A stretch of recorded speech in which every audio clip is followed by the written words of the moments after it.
farm up that Scotty anyway for G. They actually do have the Aghanims now for Lina, but he can start building into a further right-click build, such as the AC that we've seen a couple times from both Lina as well as Queen of Pain. Yeah, it's just a really good build. It helps fight physical damage a lot, and it makes you so tanky versus the Ember, who doesn't have a ton of farm. And there's the Laguna Blade and right-click. Oh, that is a two-shot. That's some damage.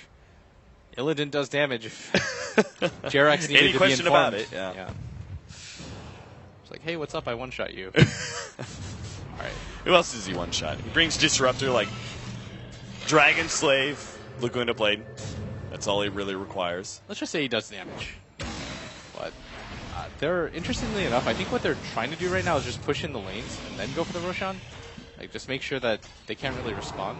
I don't even know if VP really have to wait for it. It would secure them the win, but they don't have to, I guess. And it seems like they're more comfortable just going for it right now because they have such an advantage in items. All right, the first siege uphill on this tier 3 at top lane. Oh, nice setup here. Nagasarn's going to be able to catch multiples. DK Phobos. He's going to go for the attempted long-range Fisher play into the Echo Slam. They're not going to be able to catch either one of those heroes. BKB activated by God. Immediately goes for Heen, who couldn't get out the good Static Storm. Sunby jumps in. They managed to get the Crystal Main thanks to the Queen of Pain, but that's about it. A 1-for-1 trade-off so far. The rest of VP start beating on that tier 3 tower. They forced out the Glyph. Oh, Jesus. There goes Jerax. Once again, the Laguna Blade just kind of one-shotting him casually. And Virtus Pro, I mean, they've already blown their Song the Siren. They've already used the Laguna Blade. It doesn't seem to make much sense to try and push uphill again. That is so scary. That's just like the life of an ant. You don't know if somebody's just going to accidentally step on you. It's like Jerax is just hoping that Illidan saves it for somebody else, but just instantly getting blown up. And MVP doing the right thing here, not overextending, waiting for VP to hopefully do that again, because they did get a track kill on the CM, I believe. So they're probably okay with this, and they're just hoping that VP stick around for a little bit too long. They know they don't have the Aegis advantage, but VP smartly just backing out, circling out, and I think going for the Roshan here. Yeah, this is a perfect opportunity for MVP Hot 6 to try and force something. Like, if there's no bigger opening than this, where you know Roshan's about to be up, and the VP team is backing themselves up, unfortunately, they didn't actually find anybody with that 5-man smoke. They were so close to seeing Virtus Pro cheaping away. Oh, this could be the they know he's there. Ball. Jerax is going to see him. They do have the hook shot ready to go. It's just going to be a long-range one, and it doesn't seem like MVP Hot 6. The rest of the team would be able to follow up immediately, so they don't try for it. Missed opportunity, it seems, and Virtus Pro will now center up on Roshan. They've got a double damage. That doesn't make it the easiest Rosh ever. I'm not sure what does. Roshan wants them to do this. It's like, claim me. You don't just... The game doesn't just give you a DD rune and a Bloodseeker to do that, man. Alright, so there it is. Aegis is going to be picked up for God. Illidan happy to sit in the back. Man, what is just like Jerax do in this situation? You just like try and drastically split push?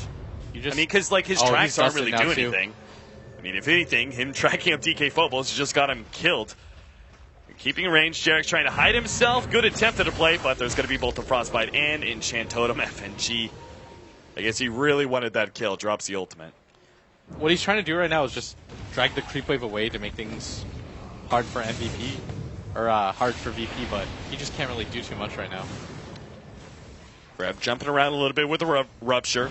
Virtus Pro. Now they're actually going to jump in. MVP Hot 6 trying to lock down Illidan, who's going to force staff over the cogs. Sunby, though, Company and Snare, and gone with the BKB. Doesn't really care too much about the Blade Mail. Will be able to pick up that kill. Lil immediately pops the ultimate in order to reset this fight. And now DK Phobos, as well as Illidan, are going to be able to get their abilities off. Stuns and, well, good silence out, but unfortunately, it still is the death of Heen. And Virtus Pro have more forward here. Tier 3 tower is going to fall. Still have that Echo Slam ready to go. They got to be careful. Forev is going to be hit here. Fuel Scepter, Light Strike Array. No, they're not even going to try to. They know Forev's just going to jump himself out. God is going to fall here. That's the Aegis. And he's kind of in a bad position, so Virtus Pro need to move forward to try and defend him a bit. DK Phobos just threatening them with his presence. Sonic Wave brings DK Phobos low. MVP Hot 6 starts surging forward to see if they can still get a pick off. But that melee Rax will end up going down. The first lane of Rax to Virtus Pro. Yeah, Forev decided to go for the second Battle Fury, and I think this is the correct choice because They have to just deal damage right now. Going for the Lincolns, I feel, is pointless. Because even if you get one shot by the Lina, does it really make a difference when you get two shot? Like, you get stunned, and then you get Dragon Slave? Like, because the Yules instantly breaks your Flame Guard. So going for a defensive item probably doesn't really change anything for him. If anything, just being able to deal more damage is your last hope. But, I mean, VP is showing how you're supposed to play against Bounty Hunter. If you don't pick something like a tree or something incredibly defensive, they're just 5-manning and playing objective-based Dota and not allowing the Bounty Hunter to ever get anything. When they back up as 5. When they decide to push, they make sure that they're covering each other's angles. And they're just not giving Jarex any sort of room to make track kills happen. 4-man smoke VP looking for something in the enemy jungle, but Virtus Pro has so much control. They're already on the MVP Hot 6 side of the map. Looks like they're going to go for a mid-lane push now. Also, the problem is, if they don't actually manage to quickly kill somebody, which I'm not sure how they would be able to anyway, there's always going to be the reaction from Lil, with that Song of Siren kind of resetting everything. Yeah, they actually lost a courier, Jarex, able to snipe that, but you're going to need about 12 of those to make a difference right now. Didn't even have any items on it, so...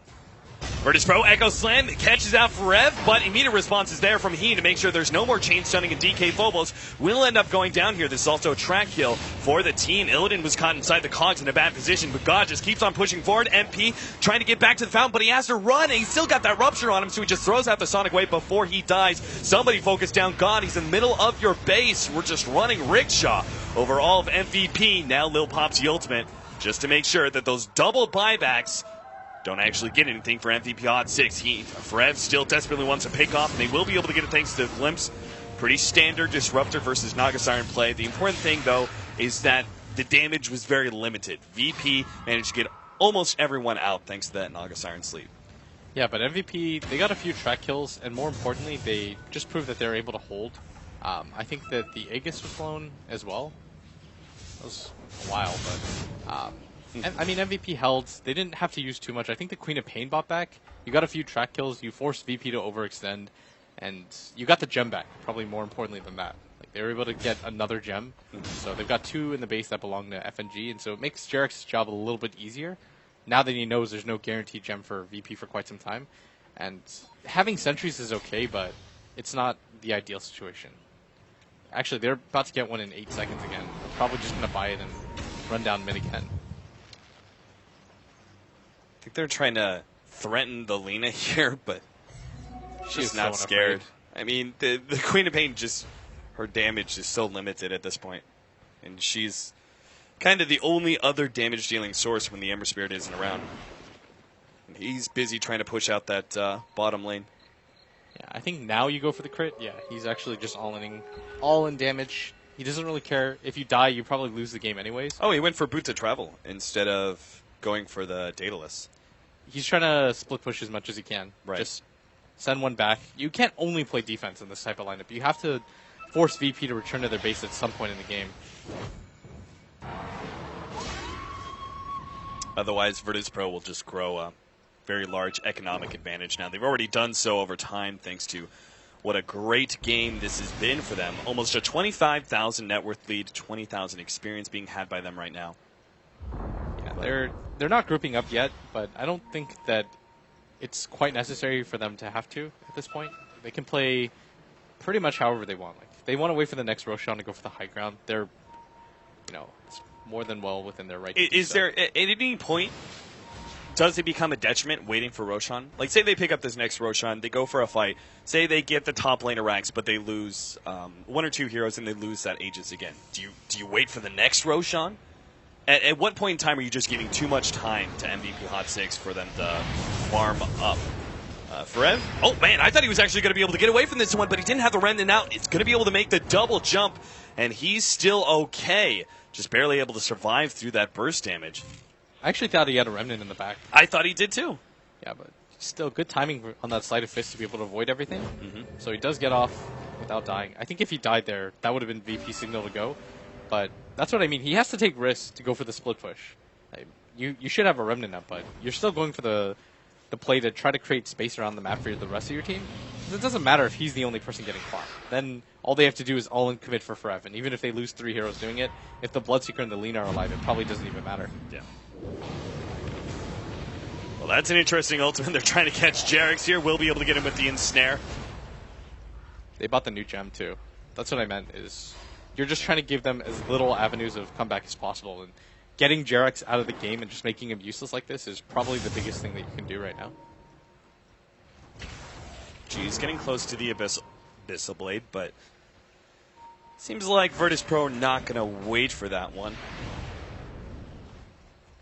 They don't have to. They know that if they trade for Rex here, it's a good trade. Even if they lose 3 heroes in track, they're probably still in a good enough position where they can go for this.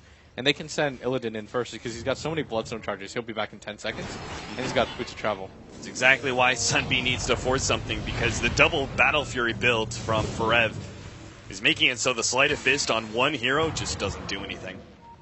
Yeah, and they're just going to go down for this Rex. Illidan still has his BKB up, same with G. They've got enough time on both of their BKBs right now that they don't have to worry too much, but MVP can't just let them take Rex. Second laner Rex seems to be going down without a fight. MVP Hot 6 forced away. Now they make the jump. The glimpse also goes down. They push back Illidan. There goes the Sonic Wave as well. Lil immediately pops the ultimate to see if he can catch MVP Hot 6. As they try and retreat. Doesn't look like there's a good opening for them, so they will back themselves up. DK Phobos actually now jumping back in with the Echo Slam. The ultimate goes down from the Disruptor as well, trying to stall that one up. Heen, forfeit to God, TP out from Sunby, despite the fact he's inside his own base.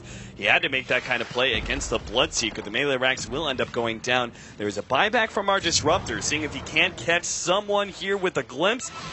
Looks like they'll get Illidan, pulls him back a little bit away, but he's too far forward. Immediately, Laguna Blade takes him out. Battle Fury bouncing around with the Sleight of Fist. Almost finishes off DK Phobos. Looks like FNG may go down the Sonic Wave to finish him off. And the rest of VP actually dropping lower and lower. Sunby